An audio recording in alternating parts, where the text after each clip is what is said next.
Hey guys, it's True Vine Talks with Linda and Rachel. Welcome to today's podcast. We're here to talk about relationships and how to, connect and, keep your bonds alive and real. And that's kind of what we're going to kind of process today. And Rachel is so kind and so awesome, and she has a lot of good insight into this relationship stuff. So we're going to kind of process that with you today, and hopefully you'll glean some insight into your own relationships, and we'll go from there. So Rachel, what do you think about a healthy bond? What looks like a healthy relationship to you? I think a healthy relationship takes actually some scheduled time and effort. It's not as easy as it might seem. Yeah. So when you think about a movie or, the ideal couple, who do you think about? Ooh, I think about The Notebook, that classic love story. Ooh, good one. Yeah, The Notebook. And what was interesting about that couple to you? What stood out for you? I think it's that even though at the beginning they didn't end up together, they still kind of thought about each other throughout their life, and then they just kind of ended up together, that sense of meant to be. Yeah. That we always see in love movies. Meant to be, yeah. Do you think that's true, that there is that one person for everybody like that? I think I used to, but the older I get and the more I learn about bonds and relationships, I'm not so sure. Yeah. Do you think the movies do a good job of kind of showing us hey, this is how it should look and how you guys should interact on the regular? And absolutely not. If I'm being honest, no. As I see, especially the more I learn about emotion-focused therapy from you, I see a lot of really dysfunctional, unhealthy relationships in movies and the media. Right. Yeah. When you watch this stuff, they only show, kind of that romantic, lustful, desirous, passionate kind of thing. It's oh my goodness, we should be holding hands, we should be making out the movies, we should be hot for each other, Yeah. And, people get married after all that love happens, right? They fall in love, and something just sort of happens, You got your job, your 9-to-5 job, you got your bills, you're putting two people together with all of their stuff, your childhood hurts, just a lot of stuff coming together, almost like two separate cultures. Yeah, that's a really good way of putting it, actually. Yeah. And when people do that, what do you think happens? Discord. Discord. Yeah. Mm-hmm. Tell me more about that word. I think learning to... I'm going to use the culture thing that you brought up because I think that's such a great way of putting it. I think learning to merge our individual cultures is something that can take time. Yeah. And especially with I feel like people are not really comfortable talking about their childhood, and they maybe not aware of, I respond this way because of this thing that happened to me. So one thing that you do that I love, and I'm so glad that I'm getting to learn, is talking to couples and families in therapy and counseling about how to have those conversations and bringing self-awareness to those negative cycles and responses. Yeah, that's good. So, right, we want to talk about those things hey, when you were young and you saw your parents fighting, what was happening for you, you know? Like, did you get scared? Did people, when they were fighting, did they resolve their conflict? And if so, how did they do that? As a kid, you know, when you were seeing your parents like love on each other, was it physical? Was it, you know, a kind word? How did your parents kind of connect and relate to each other? You know, you want to ask those questions from your clients because that's important. Because when they go into their bond, they're taking what? What are they taking with them in that bond? Everything that they've learned from observation and experience growing up. Very good. Yeah, like observation, experiences. So if, you know, dad comes home and he sits in his chair and mom's in there cooking, which, you know, I know that's old-timey kind of stuff. You know, us, you know, today we don't do that as much, but used to, you know, dad come home, props his feet up and mom's in there slaving and cooking, you know, and then all of a sudden she's mad. Yeah. He starts throwing the dishes in the sink and slamming the doors, and you're like, oh my goodness. And then you feel sick to your stomach and you're getting angst, and then your dad starts cussing at your mom, and you're like, what's happening?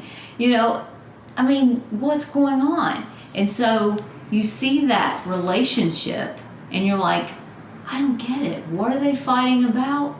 And mom's feeling left alone. She's feeling abandoned.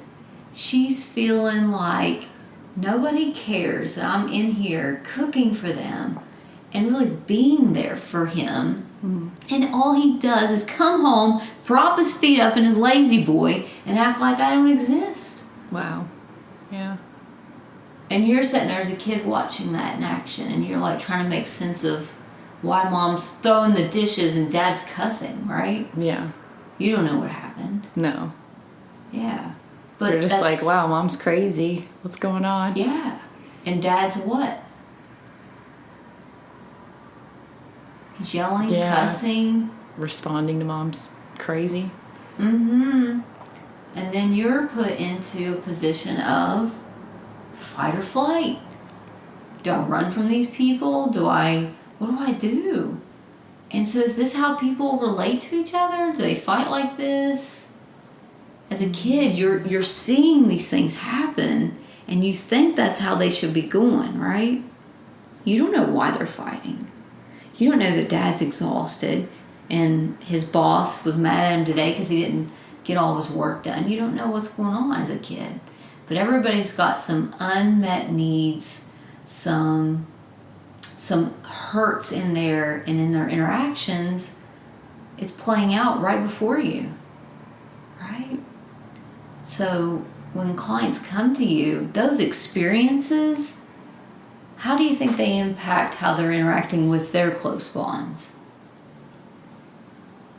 I think they have a huge impact on it. And I think that it's kind of like a negative cycle that continues. It's like, all right, so your parents weren't discussing their unmet needs, and now you're not discussing your unmet needs. And if you have children, they're now observing you and your significant other. Like, how long are we going to let this continue? How many generations are going to have to experience hurt and pain and confusion? Exactly. That's it. Very good. 'Cause so if I just model what my parents did, not knowing what their needs were or unmet needs, and then I go into a relationship and I can't share with you, you know, I've been in this kitchen slaving away to make you this awesome dinner, and I feel like you just sit on your lazy boy and act like I don't exist, and it hurts me. But no one says what's really happening. And our job as counselors is to what? Help.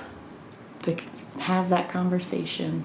Have the conversation. Yeah.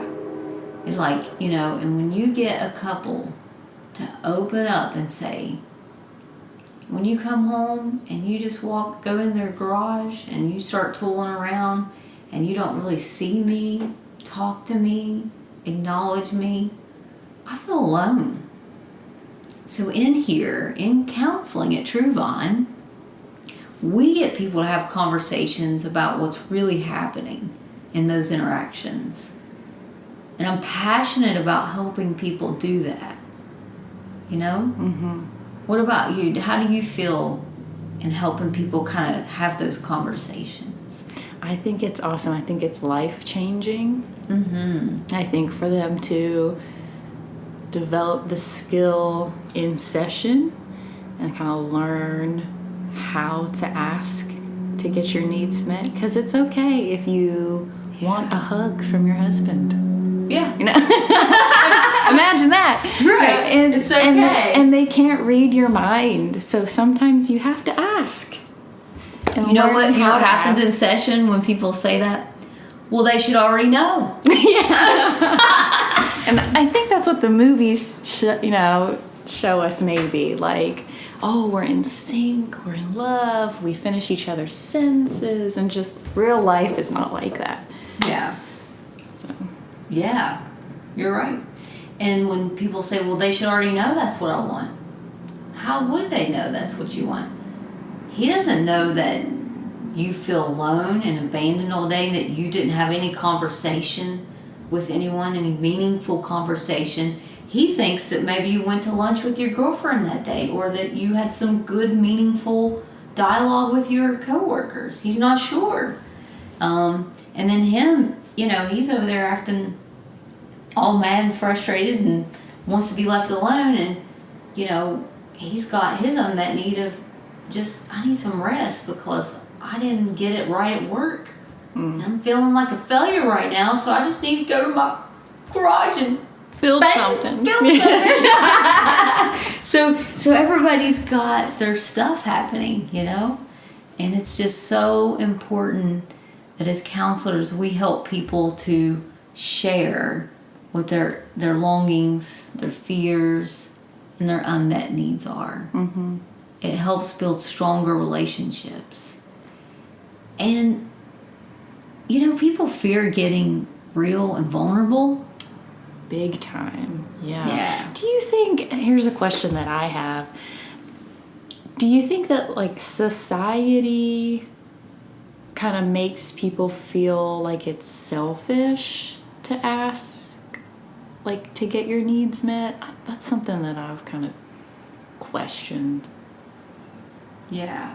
Where do we get this idea that it's not okay for me to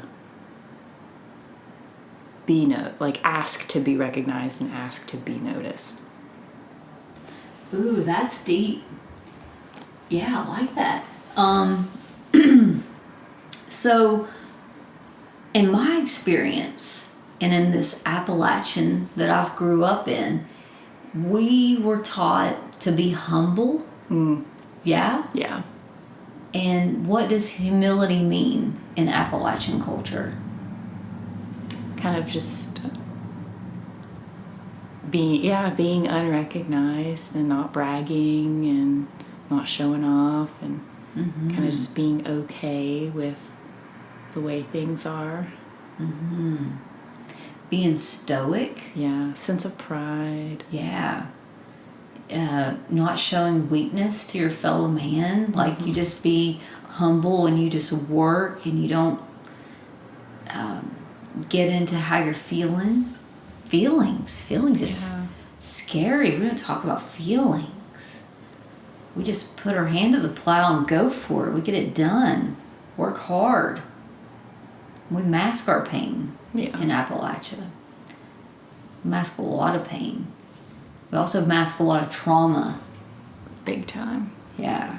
So yeah, culturally in our area, it's not easy to say, hey honey, I really felt, kind of sad that you didn't call me today.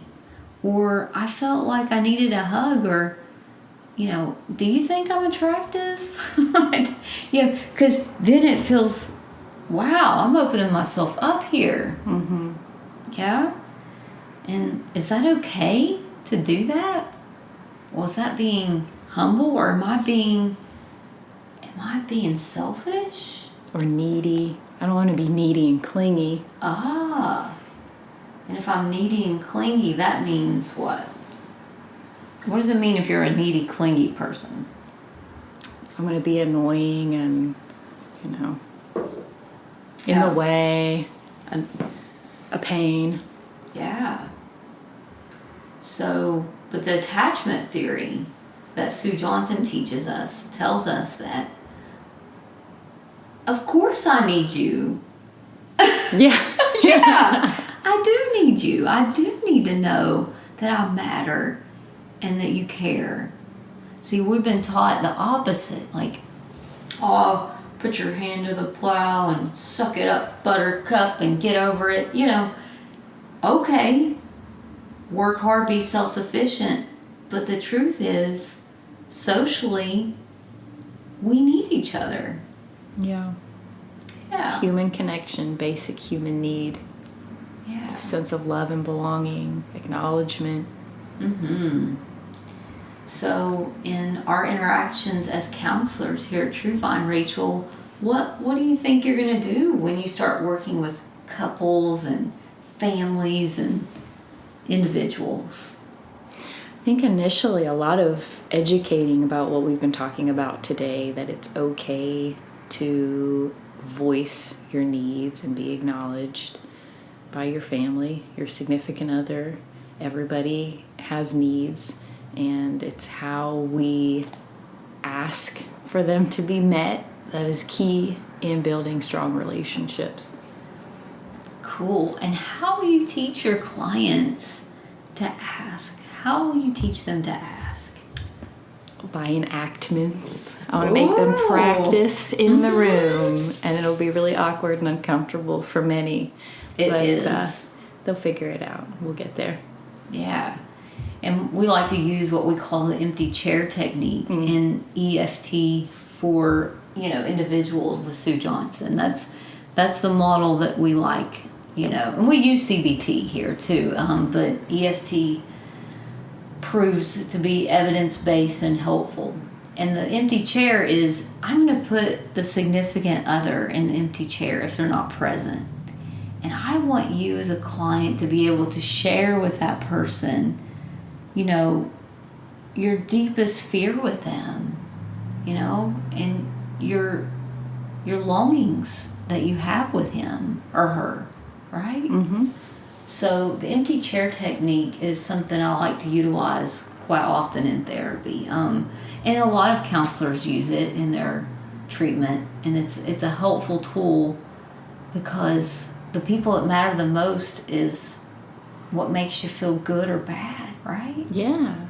And the empty chair technique for me has been really helpful with kids who have been taken away from their biological parents but have some unresolved trauma.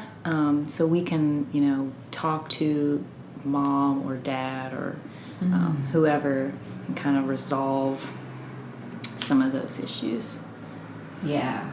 And I've seen you do that in action. I think you did that with one of the kids. Mm-hmm. And it was a beautiful work, that you did. So, yeah. So we just want our listeners to know what, Rachel and Linda are doing here at TrueVine. I think it's going to be very positive and good. And so our mission and our purpose in having these podcasts is to sort of share with you, what our goals are in therapy and, topics. So we appreciate you listening. And Rachel, any thoughts, any frustrations, protests about today? No, I've really enjoyed this, our first podcast. Looking forward to some more. Yeah. So until next time. Thank you for listening to TrueVine Talks with Linda and Rachel.